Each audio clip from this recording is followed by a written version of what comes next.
we have an important statement. Resolutions of Azimio la Umoja, One Kenya Coalition Special Meeting.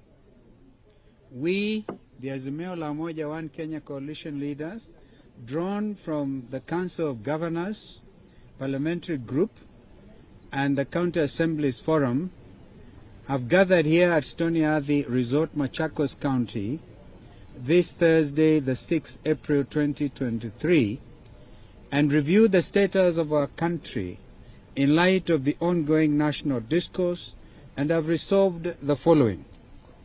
Number one,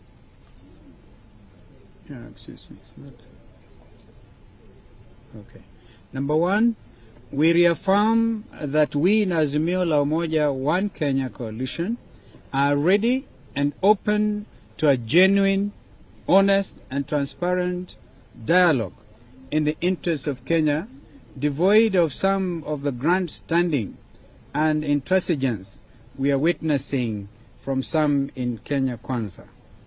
Number two, that we fully adopt the position of the coalition as set out in the keynote speech delivered by His Excellency Raila Odinga at this retreat. Number three, that the Azimio Coalition reiterates its call for a genuine, inclusive, national dialogue outside the constrictions of Parliament in order to achieve the intended goals. Number four, fully aware that the majority of Kenyans are unable to put food on the table, and as a first sign of goodwill and precursor to any discussions between the two sides, the Kenya Kwanza regime must immediately announce specific measures taken to, one, bring the cost of unga to no more than 100 shillings for a 2 kg packet. Number two, a reduction in the cost of fuel and electricity. Number three, an immediate reduction in school fees. Then point number five, that the Azimio team will be ready to begin the conversation as soon as Kenya Kwanza comply with the resolution above, and to this end, announce the names of the following members to lead the deliberations on behalf of the coalition. Number one, I read the names. Number one, Senator Ledama Olekina. Number two, Senator Edwin Sifuna. Number three, Senator Enoch Wambua. Number four, Honorable Amina Mnyazi. Number five, Honorable Millie Odhiambo. Number six, Honorable David Kosing. And number seven, Honorable Tiende Amolo. We have absolute faith with the team and ask that every member of the coalition to give them the necessary support. Kenya's opposition calls rally ahead of talks with government.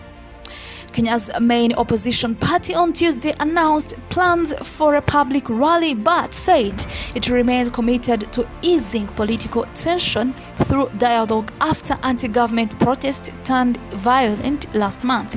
Azimio la Umoja One Kenya Coalition, the party of veteran opposition leader Raila Odinga, said it would hold direct engagements with the public, including a rally in Nairobi, as it prepares for talks with the government. Last month, 3 people died and businesses and property were touched and vandalized in 3 days of chaotic street demonstrations against the government. Odinga, who claims that last year's presidential election was stolen from him, called off the protests after President William Ruto suggested they enter into talks to discuss their concerns.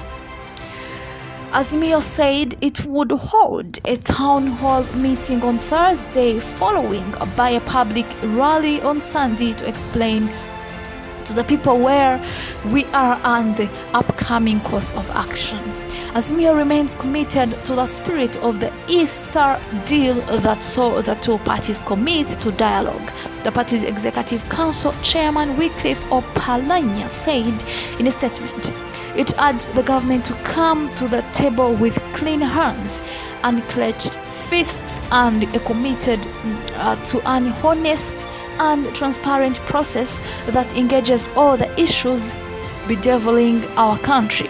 Ruto, whose election victory was upheld by the Supreme Court, has ruled out striking any alliance with Odinga, who has led street protests in the past over election losses he claimed were rigged. Azimio has named a 7-member team for the talks but wants observers from outside parliament to be involved, something the government has ruled out. Odinga has threatened to return to the street if Azimio is not satisfied with the process. Kenya is viewed as the democratic anchor in East Africa, and last month's protests drew international calls for restraint as riot police fired tear gas at protesters, with places of worship being set aflame. Sunday's rally has been called at Kamukunji grounds in Nairobi, one of Kenya's most important public spaces, where in 1990 thousands gathered to usher in a new era of multi-party democracy, ending one-party rule. Thank you so much for watching, and don't forget to subscribe.